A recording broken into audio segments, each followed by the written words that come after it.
Just recently, I put out a chart talking about solo lane and the matchups that we have within Heroes of the Storm, and a lot of them talked about freezing the lane. And so I'm going to cover that topic in terms of what exactly is freezing the lane. For a lot of people, they're unfamiliar with how this works, how you can use that. I'm going to showcase an example from a professional game and talk about the pros and the potential cons of freezing a lane. But overall, if you're not exactly safe in a solo lane, this is one way to make sure you can remain safe and win, or at least not lose the lane. So let's talk about exactly what is freezing the lane.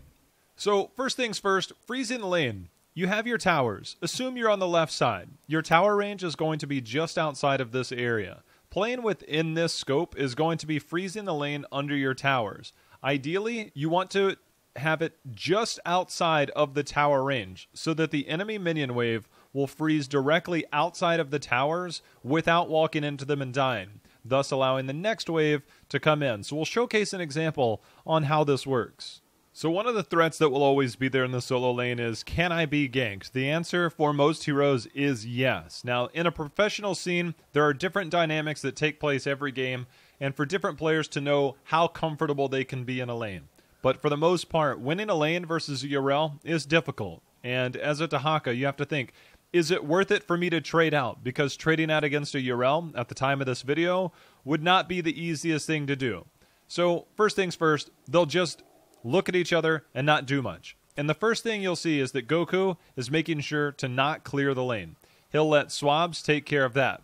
Now there are some other dynamics that go into this, most notably that Dahaka has a global. This is a pro, but it's mostly built around the fact that it is a Dahaka.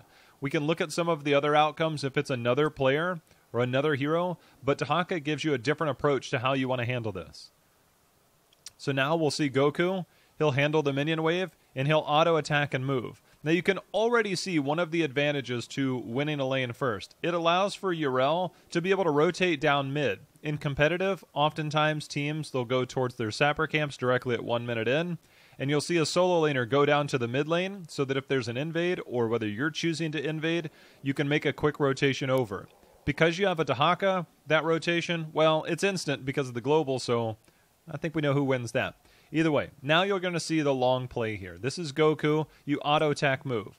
And the very important thing to do here is to auto-move. There's a couple of tricky ways to do this, but the one thing that you're really doing is just resetting the auto-attack of the ranged minions. It's not always perfect, but every time you auto-attack move, you can see he's only taking one auto at a time from potential more. But now he realizes it's in freezing range, he's going to have to take a little damage. But if you auto-attack move, you can reset the auto-attack animation of the ranged minions and allow them to move forward without taking much damage. So now it's up to him to freeze the lane. So as you'll see, because these are on 30-second rotations, that 30-second mark would have them group up in the middle, and that's where they spawn. Minions spawn every 30 seconds. They take 30 seconds to get to the middle of the lane, and that's how the minions work here. Now you'll see, because they path through, the 30 seconds is how they form, not in where they path to. So now, he's done a very good job of making sure to be here. So here's the pros of soaking a lane, or freezing a lane, is that now he's in position to body soak. Urel would have to be somewhere on the left side of the map in order to body soak, which also puts you in gank range. There's a Zeratul, so there's already a threat. There's several heroes that can rotate up from mid to top, and if you push the lane out, that is a con working against you.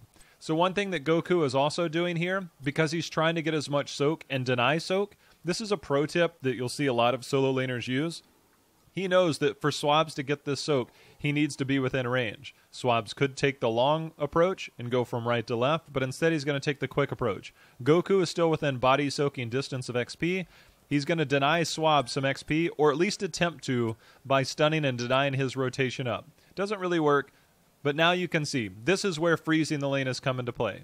Swabs, now if he wants to move forward, he runs the risk of potentially getting hit by the towers to pick up a globe on the enemy side.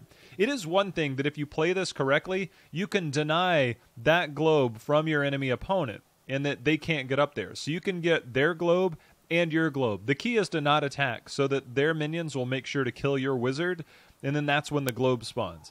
That's a pretty much it when it comes to freezing the lane. Then there's the counterplay of Yrel versus Dahaka. You want to knock away Dahaka to send your minions in. And so this will be freezing the lane a second time. And this is a really good play for Goku in this situation. He also needs to check to see if anything's going on. Still remains within body soaking lane. And the entire time, and the key point of all this, that earlier focus that we saw within this quadrant, you look at this, and you'll see that Goku has effectively frozen the lane. You're 2 minutes in. He's given up 0 soak. He's managed to hold on to globes.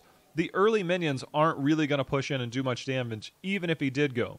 Now, the one con is that if your opponent fast clears and then makes the rotation down, you don't have the availability to make it down there on most heroes. It's one of the reasons why you see Malthael and Procene pick On a Pale Horse. It's one of the reasons why Yrel, for a while, was picking Divine Steed at level 7. And Dahaka, he has the global I mentioned before. It gives him an advantage, so he doesn't have to fast clear. But it also gives you the advantage to double soak if you're able to fast clear.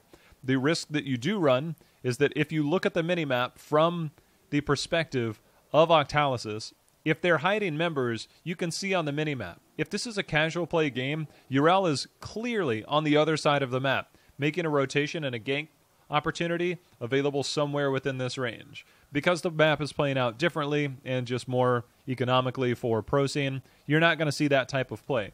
But that's what the minimap would look like if you are giving up that push. But for 2 minutes, he's effectively pushed in here. He's frozen the lane. And, well, that's pretty much the concept here. Freezing the lane under your towers, not giving up soak, not worrying about anything else.